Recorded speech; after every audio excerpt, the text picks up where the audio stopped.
Comprendre son passé, les 3 étapes pour se libérer. Bonjour à toutes et à tous, je suis Mylène Muller, la créatrice de cette chaîne et de la méthode de coaching de l'alignement au projet, la méthode CAP. Dans cette vidéo, j'aimerais revenir sur cette thématique, celle de comprendre son passé, analyser son passé. À quel point faut-il se libérer de ce passé quand il semble nous empêcher d'avancer? Et puis comment s'y prendre lorsqu'on souhaite effectivement comprendre son passé pour mieux aller de l'avant, pour se libérer de ce qui semble parfois nous enchaîner. Il y a une première chose que j'aimerais déjà évoquer dans cette vidéo avant d'aborder ces 3 étapes, c'est à quel point est-ce nécessaire de comprendre son passé. Et pourquoi en fait, d'après moi, il y a déjà une première nuance à apporter sur cette question du finalement pourquoi avant le comment. Alors je dirais qu'ici, on peut avoir les 2 points de vue. Il y a première façon de penser qui estime que finalement comprendre son passé, c'est pas vraiment indispensable. Vous connaissez cette citation, avant de chercher à savoir qui a tiré la flèche, il faut retirer la flèche.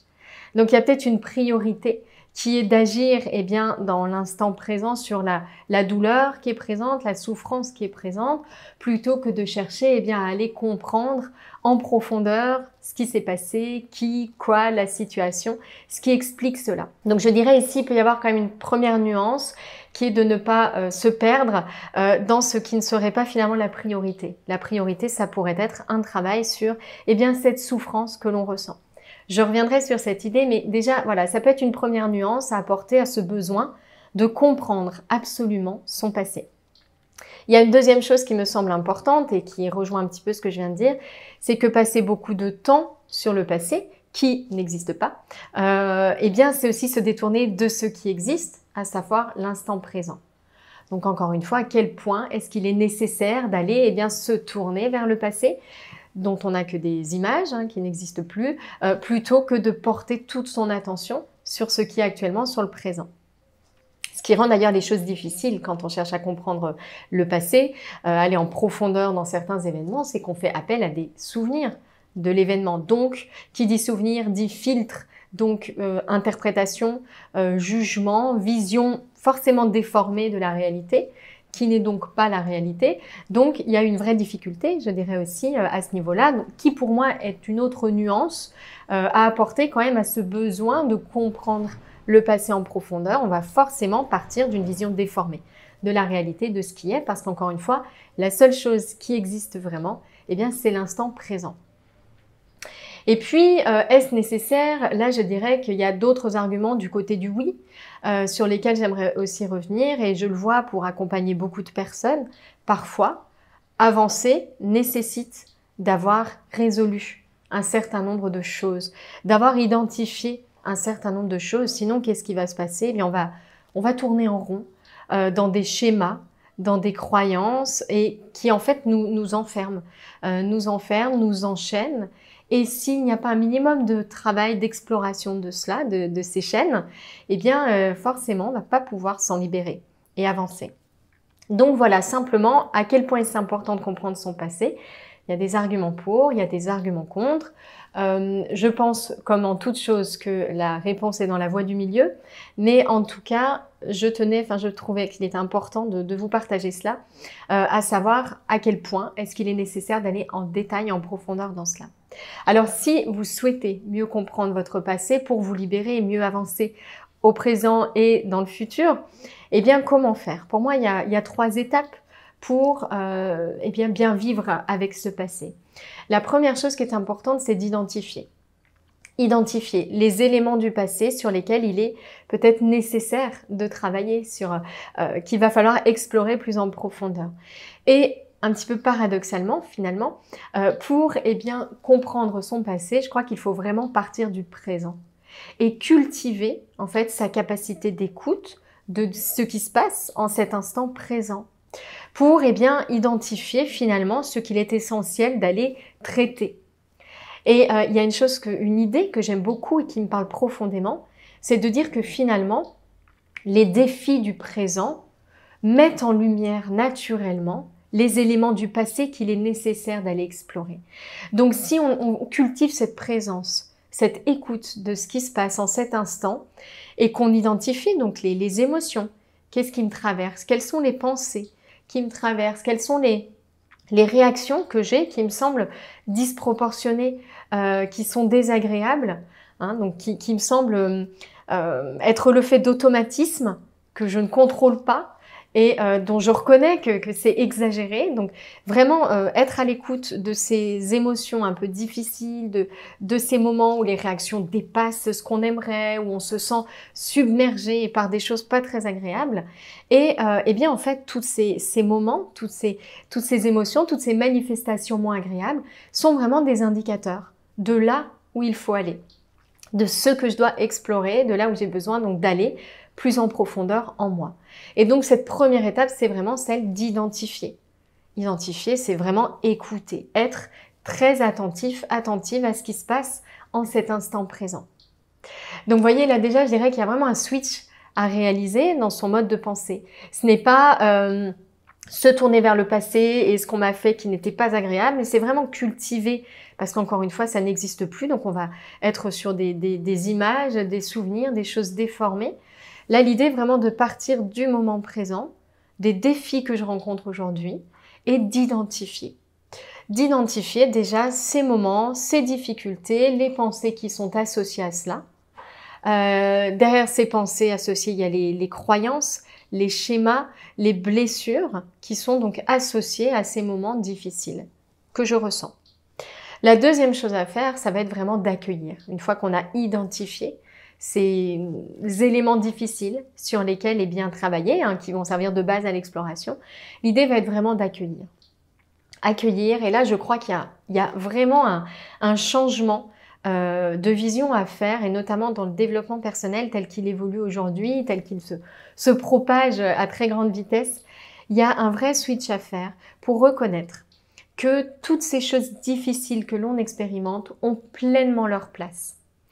La peur, la colère, la honte, le dégoût, toutes les émotions pénibles qu'on peut ressentir, la tristesse, elles ont leur place dans notre palette d'émotions.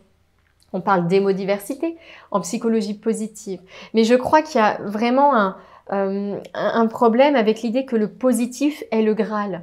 Moi, pendant très longtemps, même dans mon approche du développement personnel, il y a eu cette confusion. Comme quoi, finalement, rechercher le positif, aller vers le positif. Parce qu'en faisant ça, même inconsciemment, on met comme un petit voile envie de cacher, en fait, ce qui n'est pas très agréable. Ça devient un petit peu tabou, un petit peu honteux, finalement, de ressentir des choses pas très agréables. Et chut, chut, chut, je tais tout ça et je me concentre sur ce qui est beau, sur ce qui est positif. Et je pense que là, il y a vraiment quelque chose à libérer. J'ai tourné une vidéo il n'y a pas longtemps, j'avais écrit un texte, c'est « S'aimer dans la tristesse ». Et je crois vraiment que c'est important de redonner toutes leurs lettres de noblesse, en fait, à ces manifestations désagréables. Donc accueillir, c'est vraiment ouvrir les bras, ouvrir sa porte à ce qui n'est pas agréable. Parce qu'en fait, plus on va dire non, plus on va renforcer. Parce que dire non, c'est résister. Or, troisième étape, après identifier et accueillir, c'est accepter. L'acceptation totale de ce qui est. Donc ne pas lutter, ne pas résister. Laisser en fait ces choses nous traverser en les observant simplement. Observer ce qui se passe, sans y ajouter de jugement, sans y ajouter de non, surtout pas, ou de oui, ou de non. Vous voyez, c'est juste accepter l'existence de ce qui est. Laisser les choses nous traverser. Et vraiment, cette acceptation est libératrice. Et elle permet de se libérer, parce que finalement, derrière comprendre le passé, il y a ce besoin profond et on va dire lié à notre nature qui est de se libérer. Simplement arrêter de résister et de s'accrocher à une autre vision de soi et de sa vie, ça c'est vraiment l'ego qui va faire des classifications, des hiérarchisations. Et je ne dis pas que c'est facile, hein, mais simplement déjà accepter les choses telles qu'elles sont, ne pas se dire ça c'était pas bien, ça c'est bien. Chaque chose en fait a sa place dans son parcours et dans sa vie. Et vraiment cette acceptation-là, elle va permettre de libérer. Et elle va permettre en fait à ces épreuves et toutes les manifestations associées eh bien de nous traverser sans s'y accrocher, sans cette résistance qui fait qu'en fait les nuages restent au-dessus de notre tête quelque part. Que laisser nous traverser, eh bien ça va leur permettre de passer, tout simplement de circuler. Et vraiment cette acceptation totale, complète, entière du passé, c'est ce qui va permettre de donner de l'espace au reste, au présent et également au futur, pouvoir construire des choses saines. Donc ça, c'est vraiment la deuxième chose que je voulais évoquer dans cette vidéo, c'est ces 3 étapes. Comprendre son passé, en fait les 3 étapes pour se libérer. Et donc vous comprenez que comprendre le passé au sens où on l'entend, c'est vraiment un souhait de l'ego que de comprendre, analyser. L'idée ici, pour moi, c'est vraiment de se libérer. Simplement accepter totalement. Que puis-je comprendre de quelque chose qui n'existe plus, dont je n'ai plus que des bribes, des interprétations, dont je ne suis souvent qu'un petit élément dans une énorme matrice. C'est difficile en fait, c'est presque une peine perdue.